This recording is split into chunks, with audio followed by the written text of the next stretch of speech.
Una información de la cadena SER. A ver, Marco Benito de la cadena SER. Antón Meana, que habla de la relación entre Vinicius y Mbappé. Última hora, ¿qué apunta? Última hora, nuestro compañero de la cadena SER comenta y afirma que ambos, o la relación entre ambos, no es tan buena como pensamos todos. Pero a la pregunta que tú me haces, que es lo que hemos contado durante el partido, lo que he contado durante el partido, yo lo que digo es que la relación entre Vinicius y Mbappé no es tan buena como parece.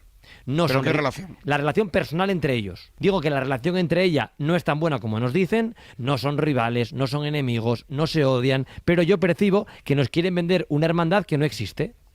La relación entre ellos no atraviesa el mejor momento y, en mi opinión, aquí es la opinión, por lo que veo, yo creo que eso perjudica al juego del equipo. Y yo sí percibo en el campo, y Herrera también, tú no, que no se buscan, no se encuentran y no se asocian como deberían asociarse los dos mejores extremos del mundo. Yo no entiendo.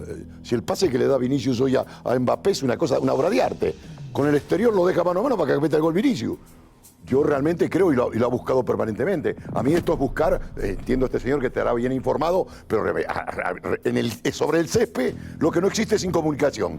Lo que no existe realmente es incomunicación. Igual habla de porque feeling evidentemente, personal. Igual habla más de feeling personal. ¿Que se van a dar besos en el campo? ¿Qué quieren? No, yo no digo que se den besos. Estos son dos futbolistas, uno es brasileño y el otro es francés. Llevar bien con una persona, me llevo bien con Soria, no estoy dando besos todo el día. ¿Cómo te lo van a manifestar en el campo de juego? Como le presentó la bola a Vinicius con el externo.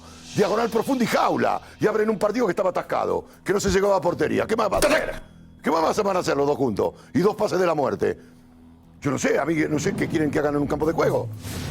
Y realmente después lo que hace Vinicius, el primero que los va a abrazar después de la gran jugada monumental, escalofriante de Vinicius en el segundo gol, saltó Mbappé a abrazarse con él.